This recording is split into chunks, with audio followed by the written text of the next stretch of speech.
When I was 17, my older sister stole the essay that could have changed my life. It was my scholarship ticket, my dream, and she turned it into hers. She watched me break while she smiled for photos at the university I was supposed to attend. Everyone said, "Let it go, family matters more than pride." So I did. I built a new life, far from her perfect world. But 10 years later, when I saw her face on a Columbia University announcement, Dr. Emily Harper up for tenure, I finally decided to remind her where her success began and how easily it could end. Growing up, my sister Emily was everything I thought I wanted to be. She was the kind of person who walked into a room and immediately owned it. Teachers adored her. My parents bragged about her to anyone who would listen. At every dinner table, her name was the golden thread that tied our family together. And then there was me, the quiet one, the observer, the girl who tried too hard to matter. I wasn't rebellious or lazy, I just existed in her shadow. While Emily's achievements filled our living room walls, mine barely made it to the fridge. I told myself it didn't bother me, but it did. Deep down, I ached for the kind of pride my parents reserved only for her. Senior year came with one last chance to prove myself, a full-ride scholarship to the University of Michigan. $42,000 a year, a number that could change my life. The application required a personal essay, and for the first time, I had something worth saying. I spent nights at my desk, rewriting every line until it felt like my heart was laid bare on the page. I titled it Perseverance Through Loss. It was raw, emotional, and real, about losing my best friend in a car accident and finding the strength to keep moving. It wasn't perfect, but it was honest, and for once I believed honesty might be enough. One evening, Emily appeared at my door. She leaned casually against the frame, her voice sweet and effortless. "Can I read it?" she asked. "I just want to see what my little sister's been working on." I hesitated for a second, then handed her my silver USB drive, the one Dad gave me when I was 12. "Please be careful with it," I said. "It's my only copy." She smiled, nodded, and promised to give it back in the morning. That night, I felt something rare. Hope. Maybe this time she would see me as her equal. Maybe she'd even be proud. The next morning, she was gone before I woke up. Her door was closed, her desk empty, her side of the hallway quiet. I didn't think much of it until later that evening, when I went to upload my essay. The USB was gone. I searched everywhere, my backpack, my desk, my jacket pockets, even under the bed. Nothing. I called her. No answer. I told myself she probably just forgot to return it. But deep down, a small voice whispered what I refused to believe. That was the last time I ever saw that USB drive. A week passed before I heard anything from the scholarship board. I had submitted a replacement essay, rushed and hollow, trying to piece together what I remembered. I told myself that maybe I still had a chance, even without the original. Then, one afternoon, an email arrived with the subject line that made my heart stop. "Possible plagiarism detected in your submission." At first I laughed, a dry, nervous sound. It had to be a mistake. I hadn't copied anyone's work. The essay was mine, born out of nights filled with grief and memories. But when I opened the attachment, my breath caught. My words stared back at me. Every line, every metaphor, every comma, attached to a different name, Emily Harper. For a few seconds, I just sat there, unable to move. The room felt smaller, the air heavier. I read it again and again, hoping it would somehow change. It didn't. The truth sat there, cold and cruel, like a knife twisting slowly. That evening, I confronted her. She didn't even flinch when I told her what I'd found. "It's not what you think," she said quickly, her tone calm, rehearsed. "We must have had similar ideas. You're overreacting." I stared at her, searching her face for a trace of guilt, of humanity. There was none. Only that same composure she wore in every photo, polished, perfect, untouchable. When I told our parents, they didn't believe me either. "Emily would never do that," my mother said, shaking her head as if I were a child who'd imagined a monster under the bed. My father sighed, tired. "Let it go, honey. You'll have other chances." Other chances. The words burned. They didn't understand that this wasn't about a scholarship anymore. It was about who I was and who I refused to become. A few days later, the official rejection letter arrived. The university thanked me for my interest and informed me that my application had been disqualified for violating academic integrity policies. No appeal, no explanation, just a closed door. That night, I sat alone in my room, staring at the ceiling until the walls blurred. Emily was in the next room, laughing on the phone, her voice bright and effortless, like nothing had happened. A month later, an envelope arrived in the mail, heavy, crisp, expensive. The Harper family gathered around as Emily opened it. I already knew what it was before she even spoke. Her voice was soft, almost humble, as she read aloud, "Congratulations. We are pleased to award you the full academic excellence scholarship to the University of Michigan." Applause filled the room. My parents hugged her, tears in their eyes. And I stood there, watching her hold the letter that should have been mine, realizing that in our family, truth didn't matter. Only appearances did. The weeks that followed felt endless. I moved through each day like a ghost, invisible even in my own home. The scholarship letter sat framed on our mantel, a shrine to perfection. My parents called it inspiration. I called it proof of everything I had lost. Dinner became unbearable. My mother talked about Emily's upcoming orientation, her dorm, the professors who had already heard great things about her. My father offered to drive her to campus himself. I sat there nodding, pretending not to exist. No one asked how I was holding up. No one noticed when I stopped eating with them altogether. One night, I overheard my parents whispering in the kitchen. "She's just jealous," my mother said softly. "She'll grow out of it," my father replied. The words were quiet, but they broke something inside me. I packed my bags a week later. No one tried to stop me. I left a note that said only, "I need to breathe." Ann Arbor was colder than I remembered. I enrolled in a small community college, paying tuition with the money I had saved from babysitting and part-time jobs. It wasn't the University of Michigan, but it was somewhere to start over. I worked nights at a coffee shop near campus, wearing a green apron that smelled like espresso and burnt milk. My hands were always warm from the steam wand, even when my heart wasn't. Every day, I saw students walk in wearing Michigan hoodies, bright, proud, belonging somewhere I didn't. I smiled when they ordered, handed them their drinks, and wondered if they knew how lucky they were. When my shift ended, I walked home to my tiny studio apartment, a mattress on the floor, a thrifted desk, and a single window that looked out onto the alley. On the wall above my desk, I pinned the rejection email from the scholarship board, not as a reminder of failure, but as a promise. Some nights I took the bus downtown and stood outside the university gates. The brick walls loomed like a fortress, glowing with ambition and privilege. Somewhere behind those walls, Emily was living the life that was supposed to be mine. I imagined her walking across campus, laughing with friends, maybe even quoting lines from my essay in class discussions. It used to make me furious. Then, slowly, the anger turned into silence, a quiet kind of resolve. I told myself that one day I would build a life so solid, so undeniably mine, that no one could ever steal it. But in truth, I didn't know how to start. All I knew was that the girl who once believed in fairness had disappeared. And in her place, someone colder, someone quieter, had begun to take shape. Time moved differently after I left home. Without the constant noise of my parents' voices or Emily's laughter echoing down the hallway, life became quiet, almost too quiet.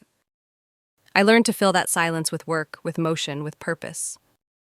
Community college was humbling. My professors didn't know my last name or my story, and I liked it that way.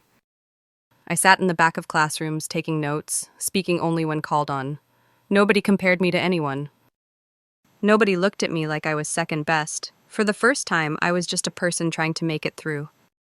I discovered something about myself there, that I loved to build things. Not essays or stories this time, but systems, lines of logic that could actually work. I switched my major to computer science, drawn to the structure of it. Code didn't lie.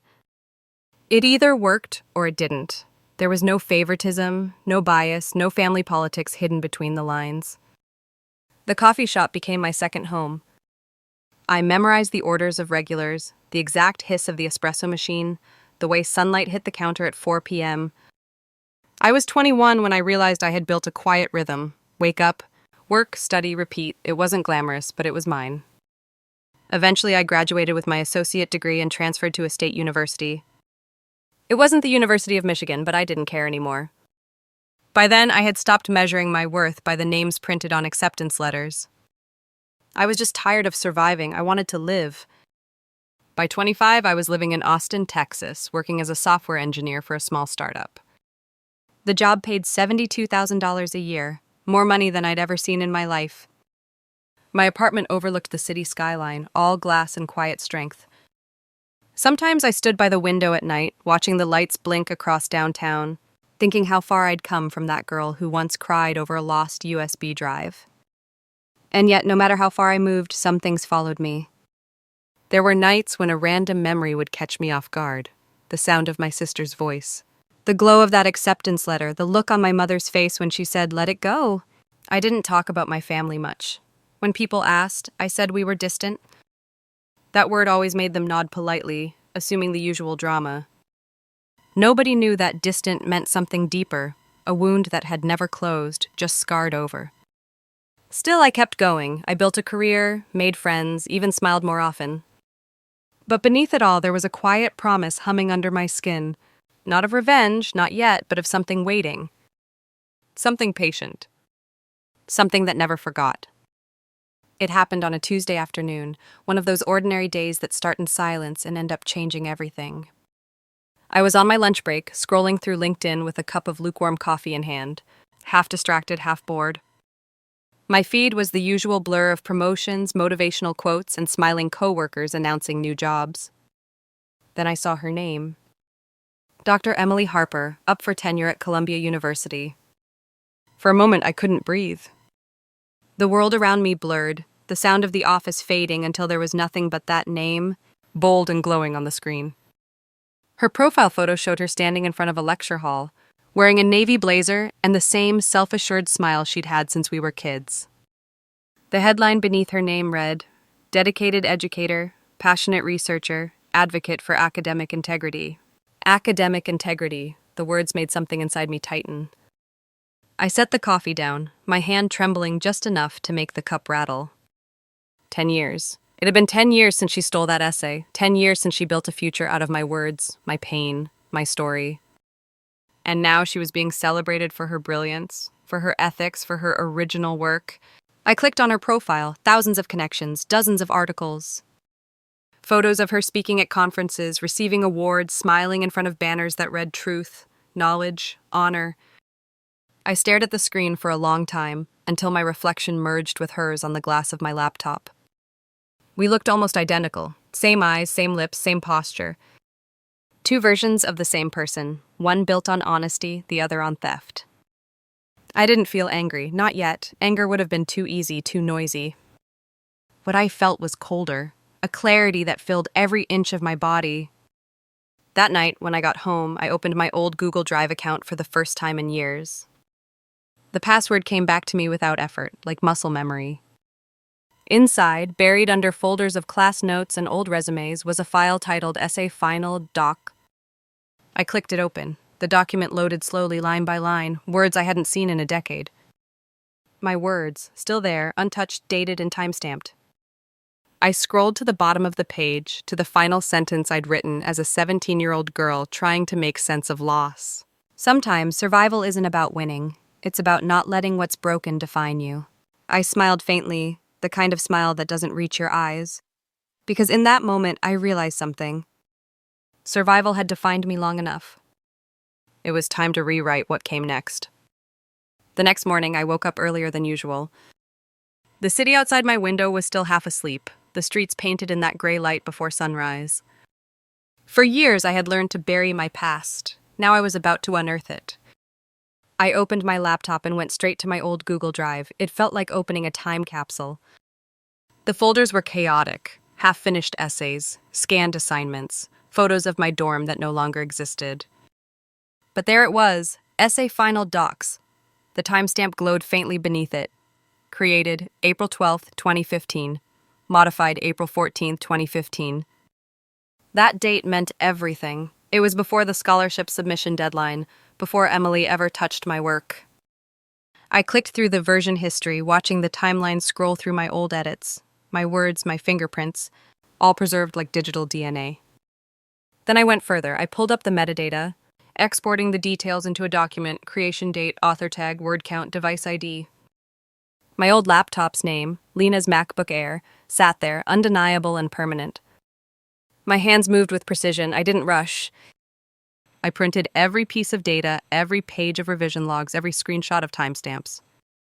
The sound of the printer filled my apartment, steady and calm, like a heartbeat I hadn't heard in years. When I had everything laid out on the kitchen table, I opened a second window on my laptop and searched Dr. Emily Harper plagiarism. Nothing came up, not yet, but then I found her research profile on Columbia's faculty page. There were links to published papers, each one polished, respected, cited dozens of times. I opened one, a journal article titled Narrative Resilience in Modern Literature. My heart slowed as I read the opening paragraph. It was my phrasing, my metaphors, my structure. She had built an entire career on the bones of my essay. I copied sections side by side, highlighting every identical sentence. The screen glowed with proof, line after line of stolen work now frozen in front of me. For a long time, I just stared at it. The weight of 10 years pressed down, not like anger, but like gravity. I wasn't that heartbroken 17-year-old anymore. I was someone sharper, someone patient. I reached into a drawer and pulled out something I hadn't touched in years, my silver USB drive. It still worked. When the tiny light blinked to life, it felt symbolic, almost sacred. I saved every file onto it, the metadata, the comparisons, the journal links. Evidence of who I used to be and who she had pretended to be. Then I sat back, the morning light cutting through the blinds and landing across the table full of papers. I felt no rage, no triumph, just a quiet certainty. I wasn't angry anymore. I was ready. I spent the next few days gathering the courage to do what I already knew I would. Courage isn't always loud. Sometimes it's just the absence of hesitation. By Friday night, my apartment looked like a crime scene of truth. Papers were spread across the table in careful order, timestamps, screenshots, printed journal pages, and a short summary I had written to explain the connection. I reread every line until I could see it with my eyes closed. The evidence was airtight. There would be no room for denial this time. I created a new email account. No name, no recovery phone, no personal details, just a clean address that could disappear as easily as it was made. The subject line came to me without effort. Concerning academic misconduct, Dr. Emily Harper. I hesitated for the briefest second before attaching the files. The folder was labeled Proof. Inside were years of silence, condensed into megabytes, the timestamps from 2015, the PDF of her published paper, the side-by-side comparisons. I typed only one sentence in the body of the email. For truth's sake. No threats, no explanations, no signature, just that. I looked at it for a long moment, my cursor hovering over the send button. I could feel my pulse slow, not quicken. The weight of 10 years pressed gently against my chest, not suffocating but grounding. Then with a steady breath, I clicked send. The sound of the mouse click was almost silent, but in that moment it felt like a gunshot muffled by distance. A clean, final sound. The email disappeared into the void of the internet, into inboxes I'd never see, to people I'd never meet. For the first time in years, I didn't feel small, I didn't feel invisible, I felt still. I closed my laptop and leaned back in the chair, staring at the ceiling as the faint hum of the city filled the room. I wasn't sure what would happen next, if the email would be ignored or buried or dismissed as nothing, but it didn't matter, because I had done my part. Somewhere in the archives of Columbia University, the truth was waiting. Maybe it would take days, maybe weeks, but eventually someone would open that folder and see her for what she really was. And when they did, I wanted to be nowhere near it. I didn't need to watch it happen. I just needed to know it would. It took less than a week. The first sign came quietly, a news alert that flashed on my phone while I was in line for coffee. At first, I thought it was some generic university headline, another faculty achievement or campus announcement. But then I saw the name, Dr. Emily Harper. I clicked before I could stop myself. The headline read, Columbia University opens internal investigation into plagiarism allegations against tenure candidate. My heart didn't race, it didn't even skip a beat. I just stood there still, surrounded by the hum of morning chatter and the hiss of milk steaming behind the counter. The article was short, vague, professional. It didn't mention details, only that a faculty member's prior work was under review due to an anonymous tip containing substantial evidence. Anonymous, substantial evidence. It was enough. That afternoon, I sat at my desk pretending to work while whispers spread through the office. "Did you see this?" one of my coworkers murmured, scrolling through their phone. "Crazy how these things always come out right before tenure."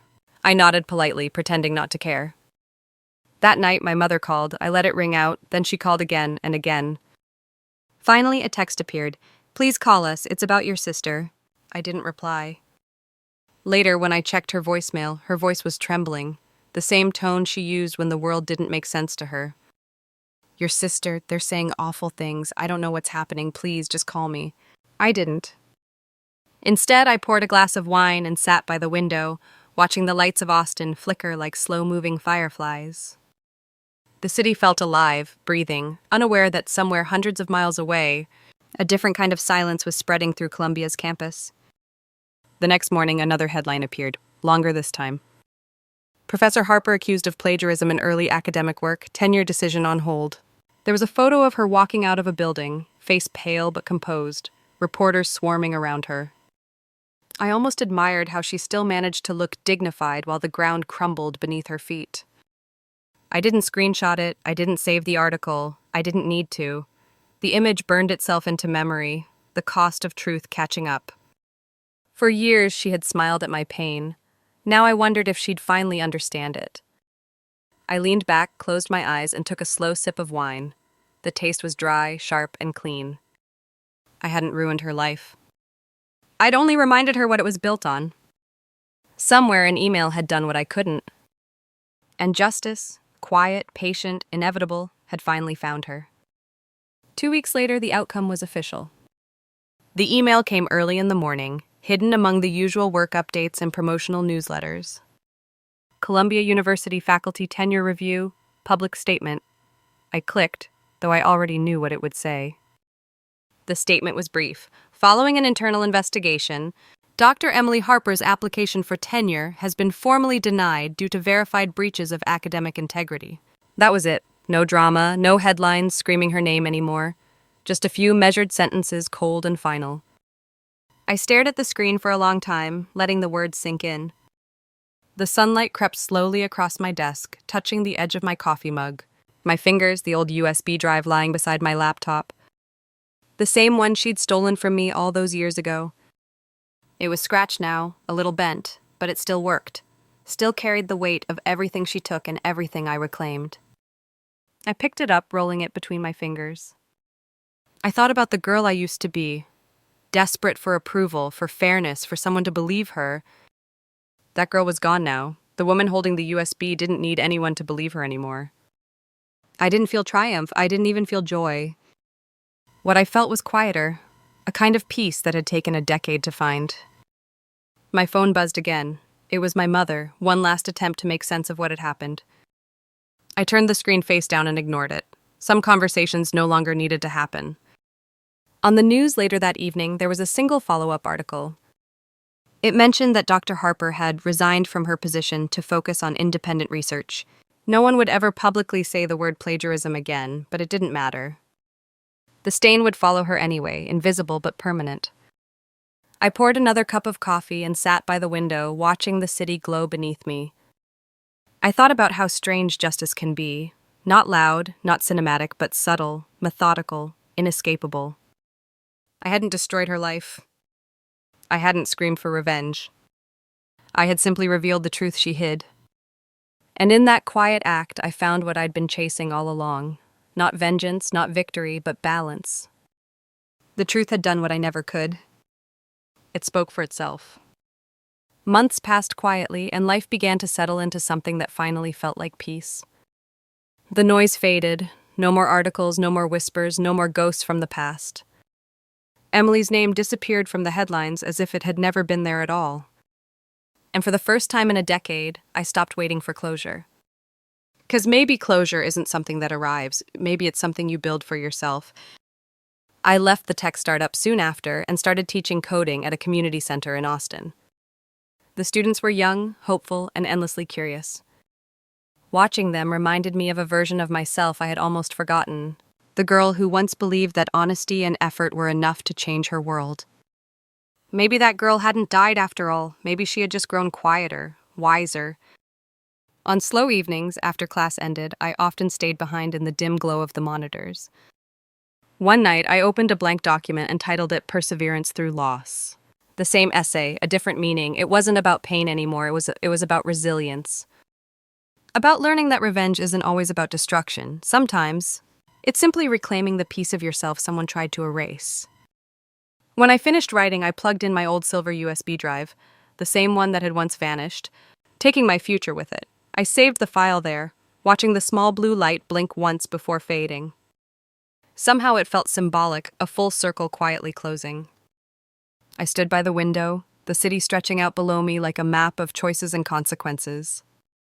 I thought about everything that had happened, the betrayal, the silence, the justice that eventually found its way back to me. And I realized the real lesson wasn't about revenge at all. It was about truth, how it can survive in the dark for years and still find light again. I whispered to myself, almost smiling, justice doesn't need to be loud. Sometimes silence is the most powerful sound. Then I looked out at the night sky and wondered, if you had the chance to expose the person who broke you, would you do it? Or would you let time decide what justice should look like? If stories like this make you feel seen, if they remind you that truth and strength can still win in quiet ways, then stay with us. Because here on Heartless Revenge, we tell stories where pain turns into power and where karma always finds its way home.